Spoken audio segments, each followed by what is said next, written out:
Where did you even find the money to splurge like that? It was in our joint account. Are you talking about 30 grand in savings? Yeah, that's it. What's the problem? I will buy some souvenirs for you guys.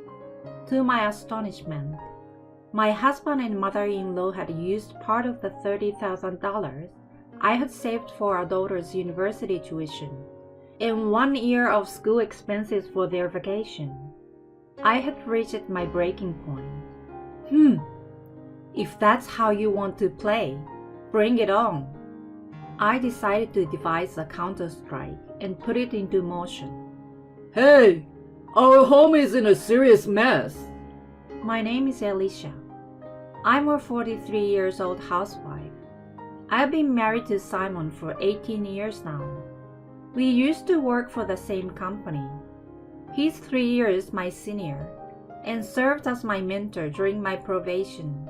We naturally grew closer, making it easier to talk to and consult with him. We used to go out for drinks together for discussion, so meeting after work was quite common for us. It was around the time I passed the probation period that he asked me out on a date, and we started going out seriously. We had a loving relationship, and after about a year of dating, we decided to get married. It was a shotgun wedding. We felt that it was only natural to get married when I got pregnant. We were still young, but we believed that we could handle it together. He was working diligently, and we were confident that we could manage our life without any big issues. We quickly went to meet each other's family. My parents were a bit surprised by the suddenness, but since we both had good jobs, they were more excited about having a grandchild sooner than later. My father-in-law had a similar perspective, but my mother-in-law, Gloria, seemed a bit hesitant. Aren't you only 25? Can you raise a child while working? In response, I assured her that I would be a full-time mom until things settle down with childcare. Well, if that's the case. She looked somewhat dissatisfied. At that moment, I began to suspect that she wasn't really concerned, but might simply be looking for reasons to criticize me. I thought she was the type to belittle her daughter-in-law. I had become cautious of her since then. However, once our daughter Elise was born shortly after our marriage, I didn't have the luxury to worry about such matters. I was so busy, being consumed with childcare every day. I believed becoming a full-time housewife was a good choice. Taking care of a baby the first time was tough, and balancing it with housework was quite a challenge. Being a stay-at-home allowed me to manage both without cutting corners. When Elise entered grade school and became more independent, I started working part-time.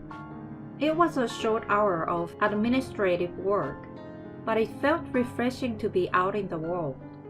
Until then, my life had been confined to home, only spending time with my daughter and husband, and seeing a few mommy friends. Going out to work allowed me to interact with people who had different perspectives.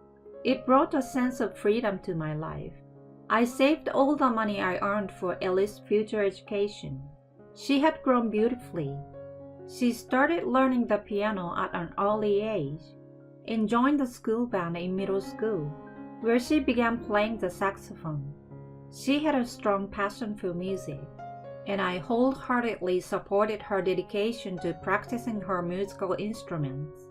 In addition to that, she excelled academically, always maintaining top grades. I never pushed her to study. She was self-motivated and responsible, qualities I deeply admired. I wanted to support her in pursuing the future she desired as much as possible. Then one day, a significant change came to our lives. It was the decision to let Gloria live with us. What prompted this was the passing of my father-in-law due to illness. I'm worried about Mom living alone. So can she stay with us? Huh? You mean living together? Yeah, we have extra rooms, and I already told her. What? You decided without talking to me? Yeah, because I don't see any problem, you know. Simon had decided on his own to let her move in with us. This happened a few years ago when Elise was in her 7th grade. How come you never mentioned it before? I thought a matter like this was better to decide sooner than later. You know, it takes some time to sell the house too. Don't tell me it's already sold. Yeah, it is. So she's coming. Oh my God. My daughter and I no longer had the option to refuse. Surely, with nowhere else to go, we couldn't reject her moving in with us. Reluctantly, we agreed to live with her. However, I was filled with anxiety. She had harbored hostility toward me, as I had felt when we married. I supposed that it would come to the forefront if we were living together. Such worries occupied my mind. At first, nothing of the sort happened. Unexpectedly, she didn't engage in any harassment toward me, which was a pleasant surprise. I was able to carry on with my life as usual for a while.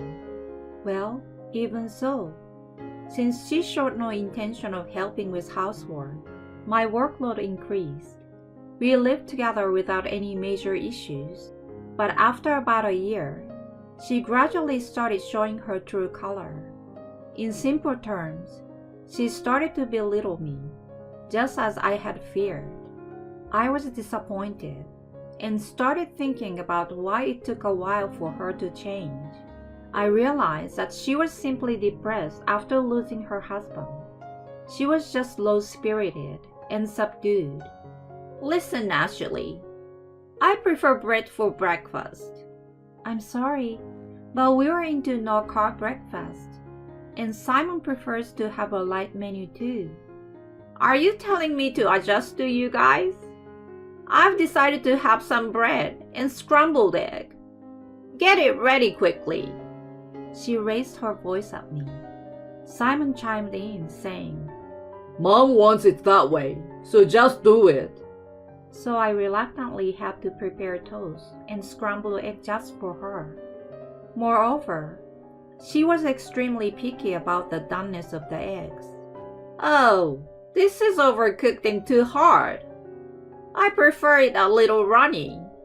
She scolded me, so I redid it as she wanted. But then, I was scolded again. Why are you making me eat something so undercooked? Are you trying to give me a stomachache by making me eat raw eggs? She accused me like I was intentionally trying to harm her. I was getting fed up with being scolded like that every morning. Simon never defended me and always sided with her. What I realized at that point was that she was quite a mama's boy. I would have assumed that husbands protect their wives, but in his case, he was consistently on her side and blamed me. Make sure you give her what she wants. You're not intentionally giving her a hard time or anything, right? I could only sigh at his absurd accusation. Mom, are you okay? It was Elise who expressed concern for me. Thanks for asking, sweetie. Don't worry about me. I'm strong, so I can handle it. Okay, but don't push yourself too hard. I'm always on your side, you know. Just hearing her say that made me feel stronger. After all, I was living for her sake. If I could make her happy, that was all that matters. Simon provided for our family's living expenses, and I had saved quite a bit for Ellie's education through my part-time job. So when I considered giving her a good life, the harassment from Gloria didn't bother me at all. I realized that mothers were truly strong individuals during that time. I continued with my life while enduring the torment. Before I knew it, a few years had passed, and Elise had become a high school student. She had put a lot of effort into her studies, and was able to get into a prestigious academy. Despite usually showing little interest in her, when Gloria found out about her academic achievement, she suddenly started bragging about her to everyone. She even had the nerve to say things like, "I'm sure my guidance had a good impact." I distinctly remember how angry that made me. Afterward, Gloria continued to spend her days as she pleased. While she frequently complained about my housekeeping, she didn't lift a finger to help. She just lays around on the sofa, watching TV and ridiculing me. "Ashley, I want something sweet." "Oh, well, there's pudding in the fridge." "Don't you think you should ask what I want first? You really lack common sense, you know." "So, Gloria, what would you like to eat?" "I'm craving eclairs. Not the ones from the corner bakery, but the ones from the popular patisserie." She meant she wanted me to go and buy them. Since it was more trouble to resist, I reluctantly went out to get what she wanted. She ate them with satisfaction and then went back to lying on the sofa.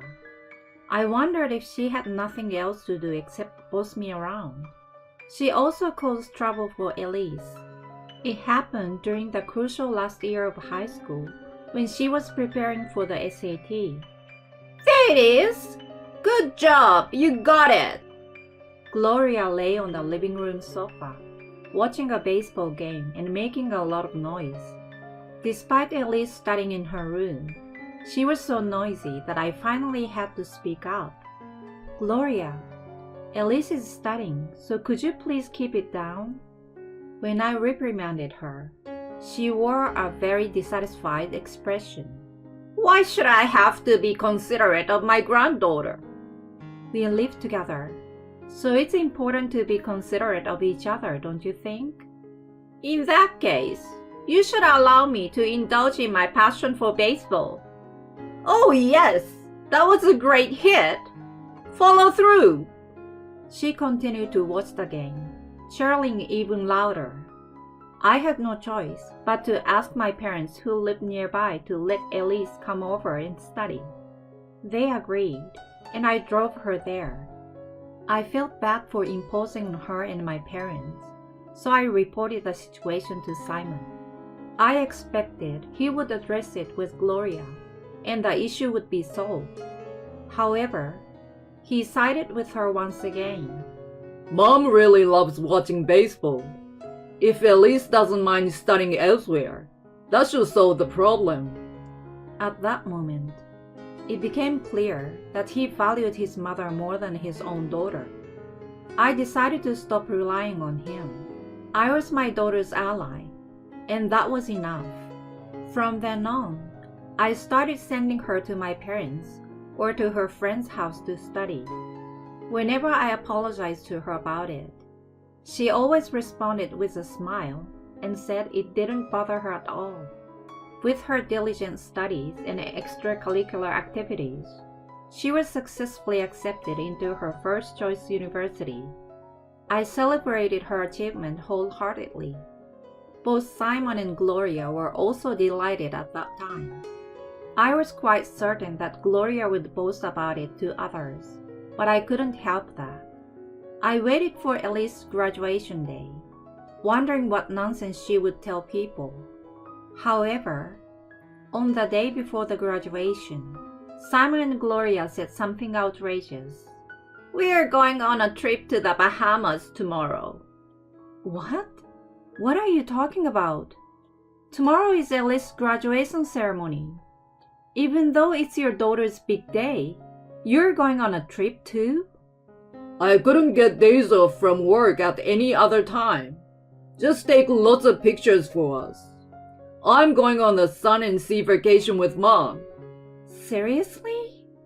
We will be gone for a week. A week? Where did you even find the money to splurge like that? It was in our joint account. Are you talking about 30 grand in savings?